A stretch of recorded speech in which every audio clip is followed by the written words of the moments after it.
Hey guys, welcome back to Marvel Future Fight. I'm Quexis and I'm here to help you max your game in minimum time. Today I'm going to be doing a video on dimension rifts. They're an incredibly important game mechanic, and as we load into the game you see in the lower right hand corner this purple icon that says dimension rift. Clicking on that I can see that one of my friends, ETXO, etc., has discovered Captain America's dimension rift, and I can enter that. What you'll see here is there are 5 tiers and they coordinate to different level groups. I will note the first time you enter a Dimension Rift, a particular one, you will have to fight your way through each one of those to unlock each successive tier. We can go into the first one and see that, of course, there are biometrics available for Captain America. And the little rock, the purple rock to the right-hand side of that is called Dimension Debris. Arguably the most important thing you can get out of here, and we'll talk a lot about that in this video, about how to find that and how to maximize your use of it. There's also boosters, which are for custom gear and comic book pieces. I'm going to do another video specifically about comic book pieces, so we won't look at those here. As we creep up the different numbers here, you can see this booster, this combat booster, gets a little bit higher. It's a green level, just like the ISO 8s. It increases in effectivity.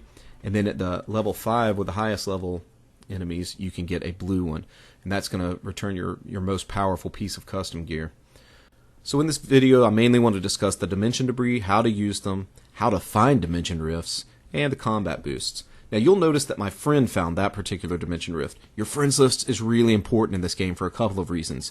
Dimension Rifts is one of them. You really need to keep your friends list organized and full. The way I do that is, I invite people on a regular basis, but I also sort people by login. If they haven't played in 10 days or so, I get rid of them. I want people that are playing, that are out there finding Dimension Rifts, and that are going to be sending me tokens every day, this kind of thing.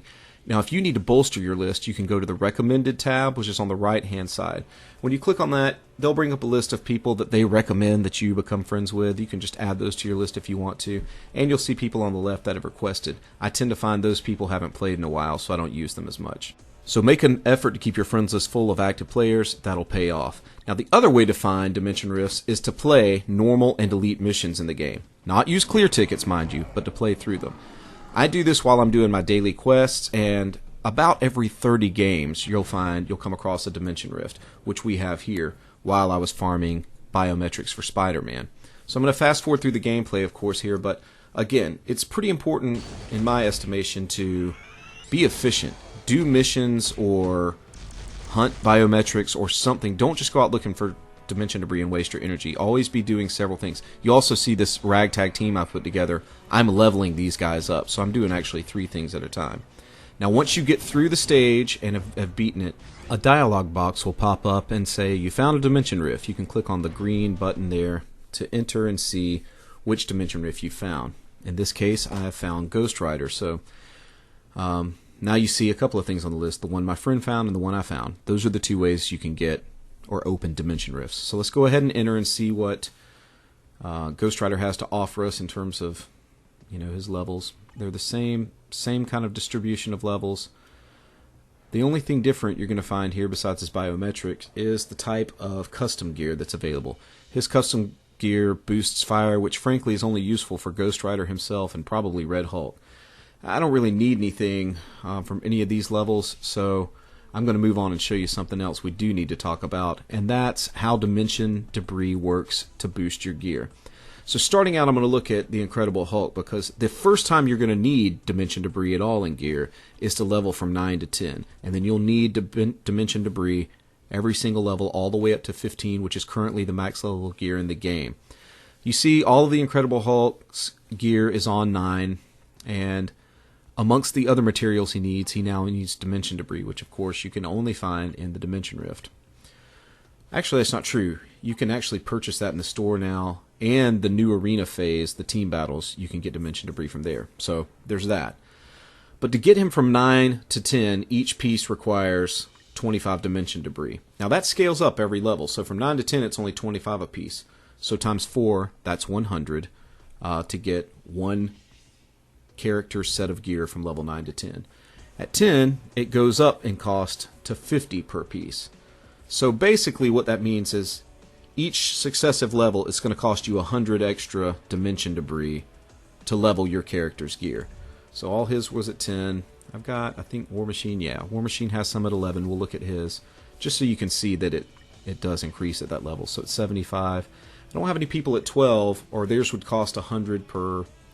But I do have somebody at level 13, and we'll look at that real quick. Captain Marvel's gear is at 13. So at this point, it's costing 125 dimension debris per item. That's a cost of 500 total dimension debris, just to, if I wanted to level all of her gear from level 13 to 14, and it would be 600 for the next level. Now the other thing is custom gear. At level 30, each character will unlock this 5th slot of gear that you see to the right here, and that you can click on that then, and that's where your custom gear is going to come into play. You can see I've got a bunch of different random stuff. I need to get rid of some of this actually, but I have a little decent, not great, but decent boost to dodge here. I can throw in, equip for him, and overall that's going to give him a great boost. We'll look at his details and see that he was at 40% now, which means that we've quintupled his total dodge. That's a great reason to farm Dimension Rifts. Now I want to also look at some gameplay of Dimension Rifts, because especially at the upper levels, these are actually, in my opinion, the enemies in these are a little bit harder than they are even in the elite missions, say for example, which, and you might say I'm wrong on this, but I would say in the elite missions the enemies are a little harder than they are at the same level for normal, and I would say that they are a little bit harder even in Dimension Rifts than they are on elite.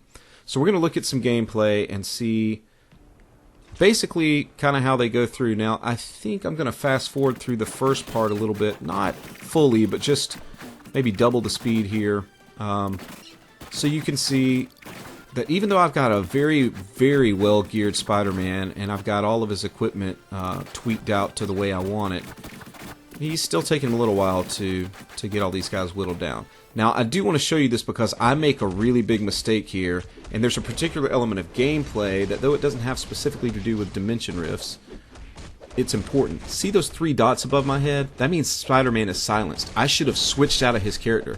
He gets silenced again, and I'm just sitting there, and look how my health has gone down to half. I finally switch out to Captain Marvel.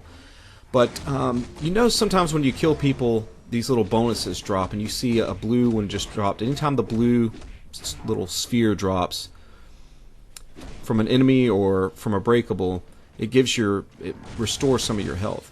Now she gets silenced, I don't make the same mistake, and I bring in the big guy here. Now one thing you're going to see happen here in a second is he kills somebody and they drop a boost.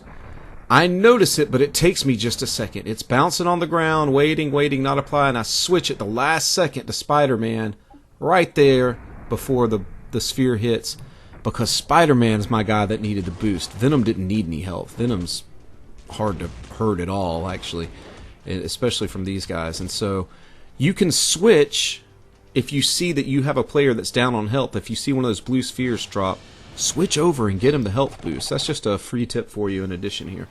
So this is a boss. I don't think we're at the highest level, are we? I'm not sure. I'll have to check later. This is Hawkeye. There's really not much to this fight.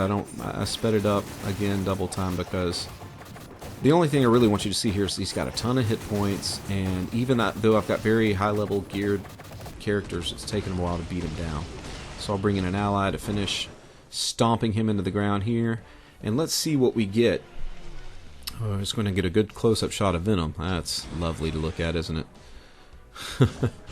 So let's check our rewards here. We see we did get a combat boost. Those are not guaranteed, by the way. We got a bio and 7 dimension debris, which I have found is about average for a dimension run. So I want to look again here at the breakdown of how much debris you need per level.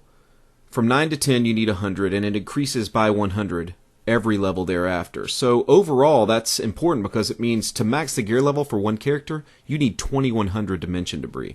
On average you get about 7 per run, which means you got to run 300 times to get the full amount. Even if you're lucky and get 10 per run, that's 210 runs. If you found the information in this video to be useful, please give it a like, as it really does help the channel out. If you haven't had a chance to subscribe yet, please do that now. I'm going to be producing a lot more content for Marvel Future Fight, and I'd love for you to be part of this community. I've also linked a couple of my other videos that I think could help you max your game in minimum time. I'm Quexis, thanks for watching, and hopefully I'll see you next time.